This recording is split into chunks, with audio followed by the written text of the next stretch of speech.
And today our topic is strength through the thighs, the bum, getting that tension through the legs when we work, and that relieves the tension in your chest, so you don't grip through your chest but that you really work. You use the resistance from the floor in your feet through your legs to translate into your movement. And then we also looked a little bit about letting go with the figures of 8, so we get a more natural response in your body. It's also beautiful to work through zigzags, the round shapes, so that your spasm doesn't get any chance to grip. So what we're going to start to do is we're just going to think of the hollow body, lower back is controlled, my hands on my back there, just to feel for tension in my muscles. And then I'm just going to start to do a slow little figure of 8. And for me, I play music, I dance, I really start to feel the movement. So this is an arm isolated by itself. Then I'm starting to bring my torso into the 8. So I can feel a rotation in my hand in the bottom, but I don't feel a hinge. So I don't feel that happening in the movement. My muscles stay long and my back stays in that hollow body position all the time. And you really have to figure out yourself how you want to do this. You can work it low, you can bring it a little bit up, bring breath into it and really explore it. And then you really get that shoulder to do beautiful movements in and out. At the moment, elbow is moving into space, but I can also do one where I keep the elbow joint quite still. So that's much more isolated rotation in the shoulder joint. So slow ones. Once you've got your movement, you can go into a little bit of a faster movement. You can bring a bit of body in, your neck in, you can bring both arms in. I don't want to give you too much guidance. I really want you to feel and explore this movement by yourself and start to work your breastbone with your movement. I love this as a warm-up. So when I do arm strengthening exercises, I'll always bring my arms into little figures of 8s for my warm-up. Right, let's think of that breastbone. So at the moment, I am rotating my breastbone anti-clockwise. So I'm trying to get my 12, my 9, my 6, my 3s. Tension through my leg stays. Neck is fairly easy. I don't tense, don't rigid in my neck. And I'm going to go clockwise. If you feel you really struggle with the movement, you go forward without hinging too much, breastbone in. Poke and round. Think of that shape today, the spine. Really try to see if you can get a little bit of a round shape in your upper spine. Beautiful to feel loose in your back. Half shapes. You can do figures of 8s. You can really go crazy. If I were you, I'll just pop up a nice song, something that I resonate with and love, and I would literally just stand and move. Eyes closed, feel the movements, and if you feel you learn better with your eyes open, then open your eyes. But soft, and the more the better. You can't move enough in the breastbone and shoulders. Right, let's go from there into our side flexion.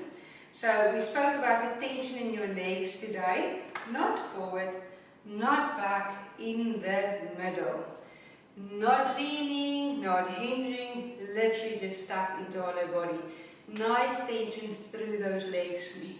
You push the floor away, push away. Some people had problems because they were pushing too much in the spine. Today we're moving through your hips, right to the side, keep on pushing. Push yourself back up in the middle, over to your other side. Push, push, push, and then bring it back. Let's see, I can go a little bit further than before. I'm going to pretend that something is pushing me in, and I'm going to push it further out. Yes, I did. I'm going to pretend that something is pushing me in my breathing. Breathe out, and I push it further out.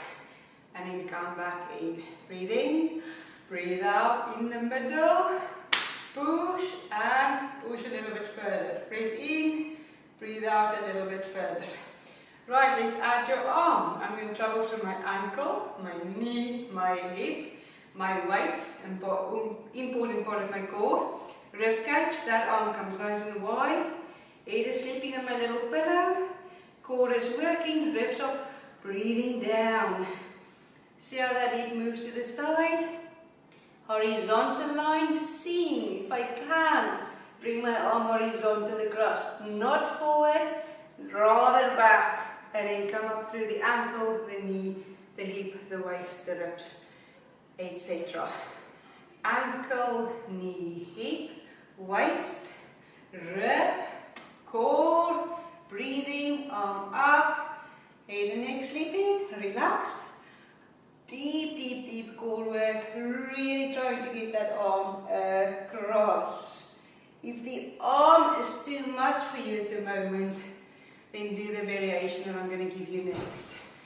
Reset. Ankle, knee, hip, elbow. You're going to go up by yourself, opening that armpit, rest my head. Going to give myself a little poke, just because that hip is sometimes a little bit lazy. And then I'm going to come up, ankle, knee, hip, waist, shoulder, elbow, fingertips. Hip to the other side. Elbow up. Going to give myself a little poke, rest my head. Elbow by yourself. Little bit more. And bring that ankle, knee, hip up. Break the tension in your back. Release. Set for your last one. You do variation that works for you. Either your elbow or your arm, it's up to you. I'm going to go only for elbow.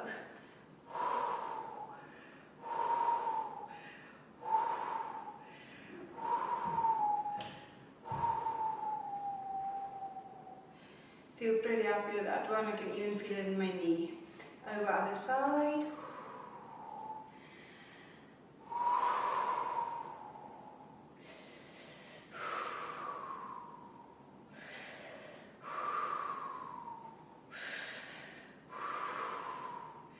Last one and come back up.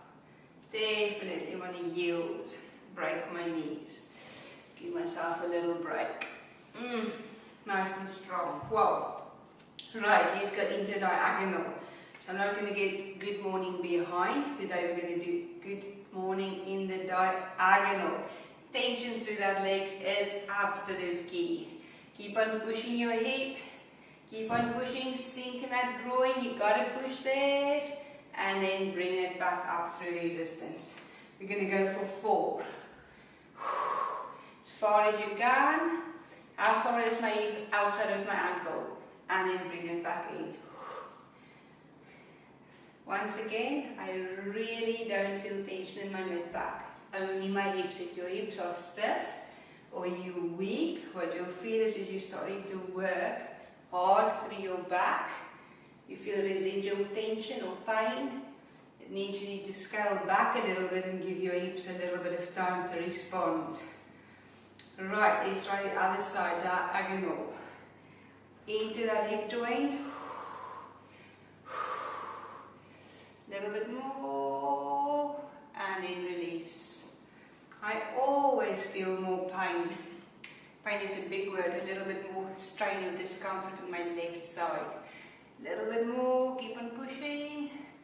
And back in. And I'm going to go for 3. Let's try to keep it dynamic. Knees are tight, and then come back up. Last one. If you want to, you can add a little arm. Remember, it's up to you whether you add a lever or not. And then you come back into your tap. For me, if I do strength work, I really need to break the tension up. So anything that gives me a little break in my tension is good. Okay, we're going to go down to all 4s. Let's try here. Okay, if you can, sit down. Place your hands in front of you, a little bit more forward than what you would think is good, and just start to rotate your elbows from the out, so it's in the shoulder joint, nice and strong, and in. It's really, really important that you start to work through density in the arm, so everything is really strong and dense, so they're going to become my legs soon. So the firmer I push, the better for my positioning. From the side, remember, we want you to work into that little round spine and top. I call it dinosaur. So you will see I really push through the floor. There I push my knees off. That's how hard I push with my head nice and high. So if I'm going to come up now into all fours, my knees are under my hip. I'm going to try to position my shoulders on top of my wrist. If I'm super strong, I'm going to be able to go higher up. But for now, on top of your wrist. If you struggle with that, behind your wrist. Right, elbows turn out, external rotation. I always prompt you to keep your head nice and high. And then you're going to tuck your 1,000-pound nose between your bum cheeks, and you're going to give me that round shape. Drive the heels of your hands into the floor. And really, really, really breathe your core in. And this by itself, if you can start to hold this position for 1 minute, amazing. This is a tricky bit. You need to go down the shaft of the lift without bending your elbows, and then you need to squeeze your shoulder blades together. And then you need to bring it back up for me. And we're going to see if we can do 4 more. Tuck, slowly down, dense arms, squeeze, and back up. Even if you just do a little one without a cheat, you will still get a mark. Don't collapse your elbows and do not collapse your back. Keep that tension in that spine. Only set your scapula. And then you're going to finish off after that with your hands behind your back. I'm going to give you a view from the front. The further my hands are out, the easier. The closer they are in, the more difficult. These elbows need to rotate out, shoulders back. I am trying to hide my shoulders behind my back. Extend through the elbows, pushing my chest forward and up, head and neck back. You're going to have to work a little bit through your neck there. I can't say to you that it's comfortable, but you get used to it. But it's a nice head and neck position. The more you can push your breastbone up and forward by squeezing your shoulder blades in the back, the better. And then we're going to hold this position for another 30 seconds. The key is to work through your arms and not your mid-back. If you start to strain your lower back, it means you're driving so hard through your lower back, but you're not really taking the weight on your arms. So it's an arm exercise, yeah? Thoracic extension, shoulders. You've got 3 more seconds to go, and then you're going to just relax your chest down. You're going to go into a very deep stretch in your shoulder girdle now, and you're going to load your elbow joints. So by this, pushing yourself in this position, that's work by itself. And then I'm going to give you one from the side, positioning my hands, prop up my body, arch back but not hinged. There's a difference. Elbows turn, shoulders back.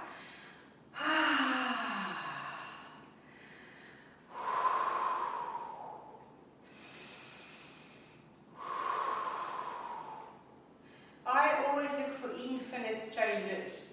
So every breath out, I'll rotate a little bit more. I'll squeeze a little bit harder. I'll push the heels of my hand into the floor more, extending my elbows a little bit more, lifting my breastbone up. Let's do 2 more breaths.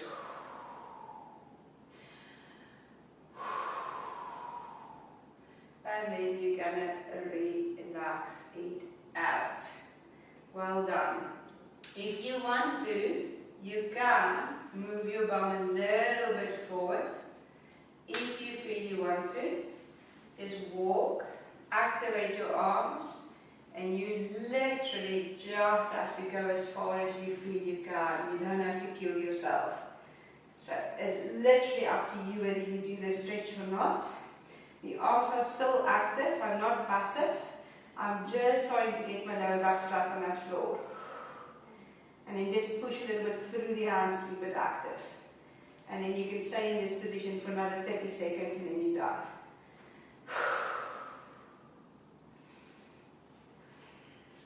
If the body opens up, she opens up, you go further. If not, you have to respect that. Okay, this is a very good position to yield under strain. If you know that you are safe and you don't harm yourself, this is a strong stretch. You're stretching your ligaments, tendons, capsules, fascia. You're really putting your body into a stretch. And it does get uncomfortable. As long as I know that I'm not harming and I've got a relative amount of control, I can get out of my position quickly. I can execute pressure. I can command my space. I will stay. I build up to 90 seconds, 120 seconds, and then I'm just going to slowly ease myself out of the position. And then yes, the elbows are now going to squeal. That's part of strengthening. Well done.